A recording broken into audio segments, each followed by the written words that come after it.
What's going on, everybody? Before we get into Northern Life, we got urgent business to take care of here. Pressing matters. Seconds before we hit the record button and go on air here this afternoon. Briggs, you said something. What did you say? I said, rat's pajamas, and I was informed over here that it was cat's pajamas is the proper saying, but I feel like cat's pajamas has a good connotation. Yeah. Rat's pajamas has a bad connotation. Meanwhile, I've never heard of either of these sayings. These sayings don't exist. What is when cat's you're talking about something that's good, you're like, it's the cat's pajamas, right? Cats don't wear pajamas. They can. If they do, it's really cool, and it's a good thing. If you have a cat at home that likes to wear pajamas, please send your photo and video to Northern Life Facebook. Yeah. I thought everybody knew that saying. If something's bad, then you say rats. Yeah. So, I guess you could say rat's pajamas. But they don't wear pajamas either. I don't know. I didn't understand. Have you seen them go to bed at night? No, that's true. That's true. I don't know. You don't have any actual evidence. That's true. I don't have any photographic evidence. I apologize. You're probably right. Seems like something to type into those AI generators.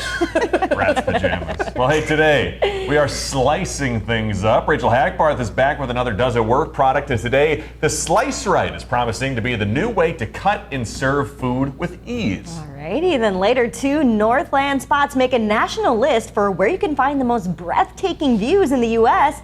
And we're also going to get to a handful of your viewer comments from the past week too. Always a fun time. But first, today is a day to take a moment to acknowledge our elders. It's National Senior Citizens Day. A recent census count shows there are 47 million seniors living in the U.S. We know we have a lot of older viewers, including those who watch us from retirement homes. So we're wishing you all a very wonderful Seniors Day today. And thank you for tuning in here on Northern Life. This is your day. Yeah. Celebrate. Out there. Yes. There we go. Awesome. Hopefully a little treat. Yeah? Yeah. Celebrate with a treat. Ice today. cream, perhaps, something like that. That's a perfect treat. Sounds amazing. But when it comes to the wisdom of our elders, Medium.com has shared 10 things that we can learn from the older generation. It includes life lessons like making sure to value your time, appreciating what you have, not sweating the small stuff, and not judging other people. All very good advice, right? Yeah. I think as we get older too, you become more aware of what actually is important and what's not so important. Sure. When I went and saw the Ellen DeGeneres stand-up special, seeing Oprah was cool. But the show itself was great because she was talking about how for decades she was so constantly worried about what other people thought of her, and she wasted so much energy in that aspect of life. Yeah, it takes a real mental toll, being so concerned with what other people think of you too. So very good advice from Ellen. Love that. Yep, I like that a lot. Amen to that. Rat's pajamas. I've just learned something from my father recently, who can order off the 55+ menu. Okay. Hey, hats off to you, Shout out to you, Jeff. Dad. Maybe a sign of me getting much older as well. You know how much I love the memory of getting SpongeBob ice cream back in the day. Well, apparently my dad stopped by the beach where I used to buy ice cream as a kid. They no longer sell SpongeBob ice cream. Instead, you got to buy the Minions popsicle themed ice cream. It's like basically the same thing, but with the little what blue is on that? it. It looks like nothing. There's no effort put into that design of the Minions it looks ice like cream. I'm licking a yellow toenail. Ew! Disgusting. That's the most That's what it horrifying looks image like. I've ever conjured up in my mind. Never Definitely licked a yellow toenail before? Definitely rat's pajamas to that comment. Can we move on? The donut conversation. Oh my Wow. lord. Delete that last thing I said. You remember the SpongeBob ones? They had a lot of effort put into it, and and I got the Minions ones. So I'm sure the kids probably are more aware of Minions rather than SpongeBob. Yeah. nowadays. Well, SpongeBob required 2 larger eyes, right? Most of the Minions just have the one. Yeah, So maybe it's a save cost-saving money. measure. Oh. Save money, that's what it's all about. Well, it's a common trend these days. People often like to scroll through a bunch of videos on YouTube or TikTok. And while some people may swipe through a lot of videos because they feel bored, new research shows skipping around a lot or going backwards and forwards on the same video actually makes people more bored. Interesting. Researchers at the University of Toronto found people who had to watch a video straight through felt more engaged and satisfied than when they were given the chance to skip around. Interesting. I find myself watching like the same, 20 videos over and over again. It's kind of that sense of security where you watch the same 5 TV shows or whatever. My videos, I just watch basically like, whose line is it anyway? Okay. I've got like Seinfeld best ofs. My favorite comedian's Norm Macdonald. I watch a lot of Norm Macdonald videos, and that's about it. Then I'll rotate between the 3. And I feel like that's a problem. I should introduce some more videos into my life. On like YouTube, you mean? YouTube and Facebook Reels and all that fun stuff. Yeah. But so, it's the place you like the most. Yeah, it brings me comfort, I would say that's very much me when it comes to music. Yeah. There's like a minute and a half left of a song, but sometimes I skip it, and then I do that for every single song remaining. It takes me a long time to find the right song. Do you know the song usually, or do you just skip it even though? I know most of the song. I'm like, I know how the rest of the song goes. That's right forward. I just press skip. I'm like, I got what I needed. That's why I appreciate radio, because it gives me the patience that I need to, listen to the whole song. You can't skip. And then you can go through the ads too. Oh, yeah. That'd be the real challenge. Good stuff. Hey,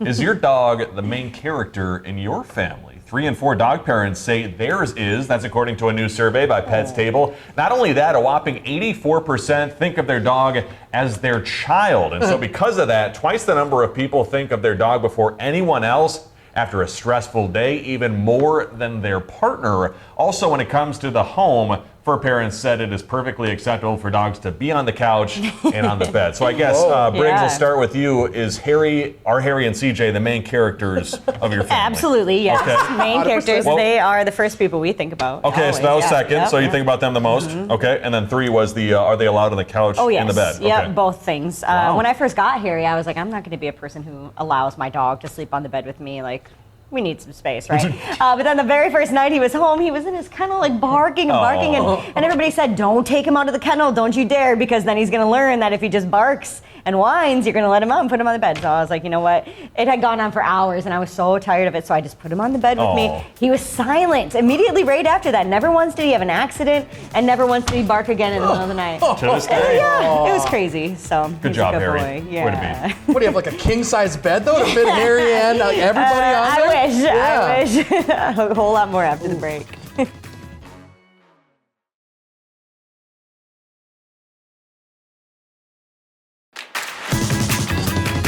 Welcome back, folks. Have you ever encountered frustrations trying to cut into a cake or a watermelon, feeling like it's taking forever, plus making a huge mess? Yeah, well, the makers of the Slice Right promise that their product is going to help you quickly and easily cut into sweet treats and large fruits with ease. But does the specifically made, or rather specially made, slicer work as advertised? Rachel Hackbarth is here putting it to the test. As a baker, Laura Schock spends most of her time making cakes and sometimes cutting into them too. She's helping us test out the Slice Right. For $14.99, the makers claim this helps do away with some of the mess that comes along with cutting into certain food items. What I'm seeing, it definitely looks like it could possibly do the job, but I would love to see what it does. The makers claim this works on everything from watermelons to cakes, slicing your food at the bottom and along the sides all at once.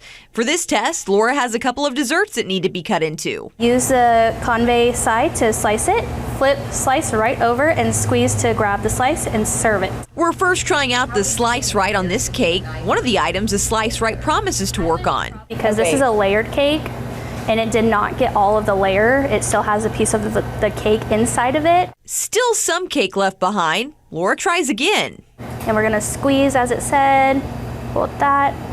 This one, oh, nope, did not do it as well. Same results. While pie is not a suggestion found on the instructions, this baker is trying to slice into it just to see what happens. So let's just see if we can pull it, but it just does not get the apple, it gets stuck.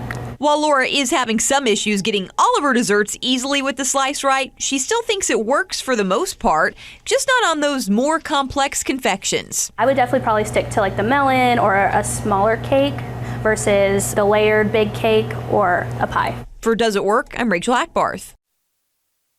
That was terrible. I do think that might be the worst product she's tried yet. Whoa! That's a hot take. How about the hot dog curler? Oh yeah, that was weird. I forgot about that one. But this one, like out of all the products, doesn't seem to work the best. Sure. You know?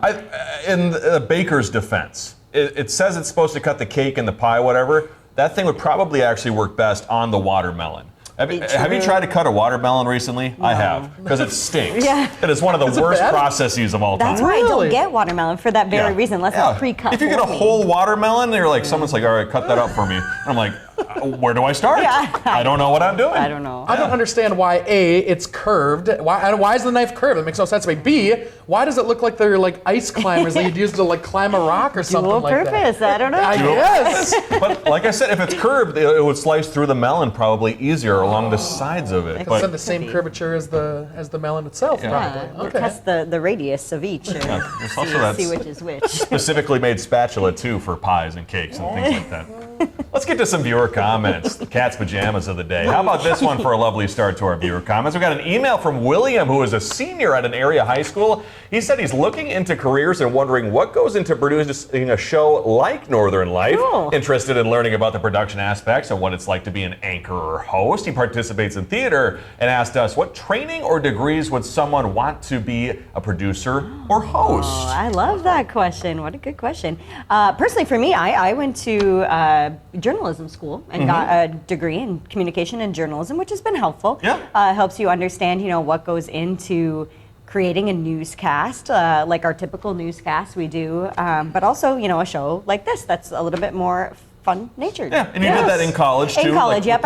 I went to St. Thomas, yes, and so participated in student media there, which was super helpful. And you have an interesting background when it comes to school. I was an accounting major, and then a musical theater major, and then a theater major, and then took communication classes. And in the communication classes, where I learned about news and doing news, and I got an internship here. And then Hunter, similar for you. You had the TV show at St. Cloud State. TV show, the old UTVS and meteorology degree, minor in mass communication. So literally all three of us kind of different backgrounds, but somehow we all ended up here. I don't know how this works. And we'll send an email to you, William, and maybe you can take a tour of our station down here. We'd love to have you. So fun. Maybe someday you'll replace one of us. Whoa. Nice. Care to make an announcement, Hunter?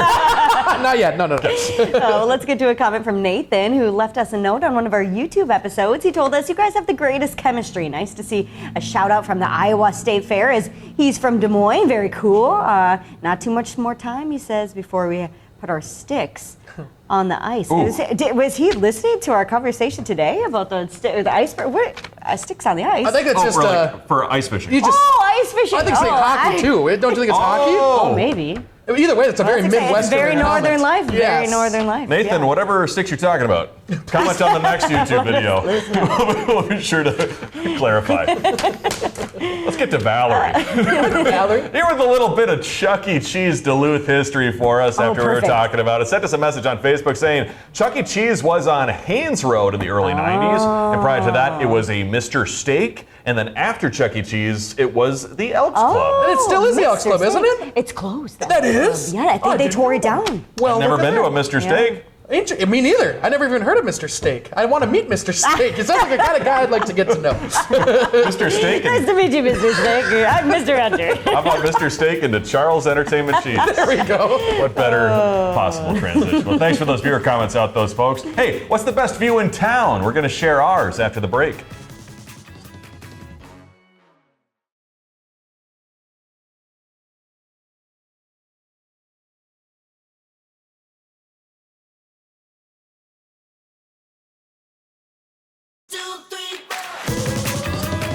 After discussing it further during the commercial break, sticks on the ice, likely a hockey reference. Yeah. That's what I'm thinking. Yeah. That makes sense. All The right. sticks and talking about it's going to be cold soon, something like that. But it makes sense. Shout out to you, Nathan. There we Thanks for the comment. Shout out Des Moines, too. Great city. Before we get to a breathtaking talker, how about this for a story? Police have arrested a woman at an Applebee's in Indiana after an argument over their all-you-can-eat deal. The incident occurred back on August 2nd when the 28-year-old woman was arrested and charged with disorderly conduct. And so after thinking the deal was for the table, apparently, that individual was informed by police. The fine print underneath it said it was per person, so it sounds like the woman was trying to do the all-you-can-eat deal for the entire group.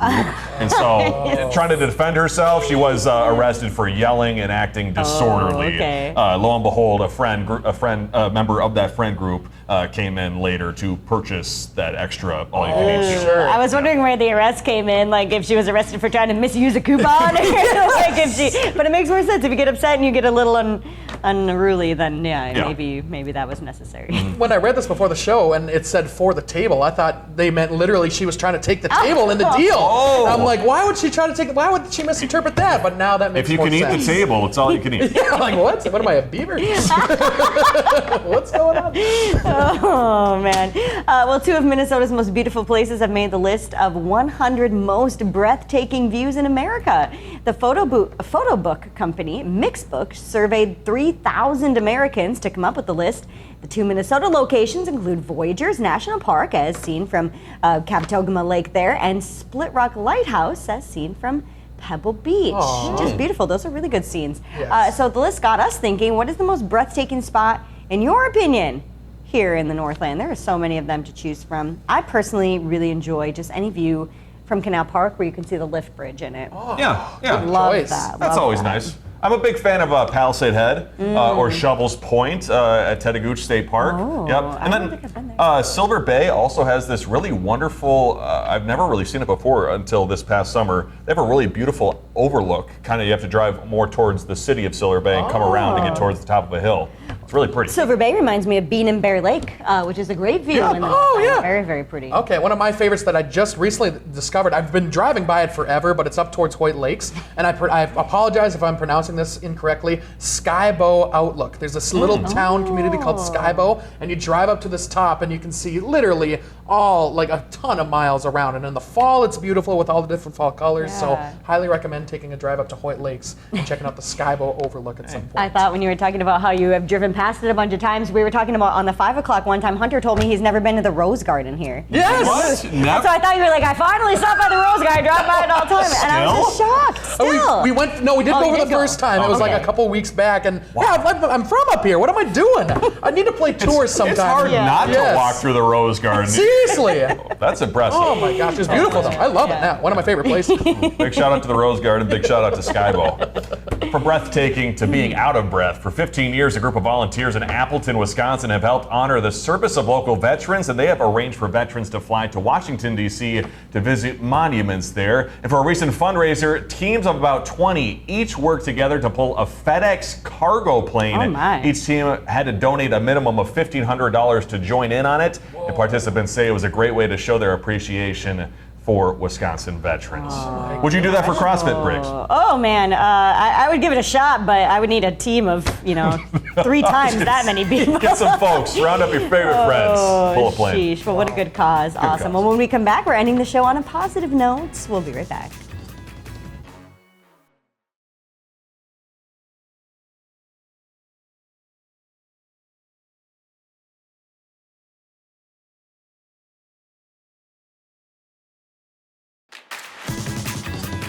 Well, coming up tomorrow, we'll talk about the start of the Minnesota State Fair, already happening, coming up this week, set to open at 7 a.m. tomorrow. This year, the fair is launching a new app to help fairgoers navigate the Great Minnesota Get-Together. We'll talk about the foods you can enjoy, who's taking the stage, and what we're looking forward to most this year. A lot going on always with the Great Minnesota Get-Together. Close your eyes though, Ryan. There was a stroller in that video. Oh, gosh. And a bunch of cats. Yeah. Please, no, were they in pajamas? They're all in pajamas. Let's hope so. That'd Rats. be cute. Yeah. If the cat was pushing the stroller too, that'd be my worst nightmare. Good lord. We usually end our shows with a fun little story to end things on a high note, but why not share a few positive and uplifting quotes posted by USA Today to get us on our way this Wednesday? Let's start with the first one. Be kind, for everyone you meet is fighting a harder battle. Amen to that. Amen to that. One of the most important things, this next one, you can do on this earth is to let people know they are not alone. Sweet. Let people in on it. And number 3 and final one, the shortest distance between two people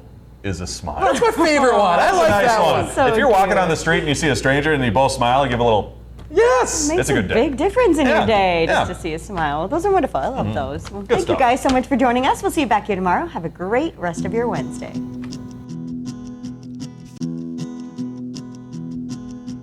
Find some time to throw a line or just head outside to unwind. That's the life in the great North Woods. Hike or bike, whatever you like. Get out in the day, enjoy the night. Yeah, we got the life in the great North Woods. Yeah, we got the life in the great North Woods. Yeah, this is Northern Life.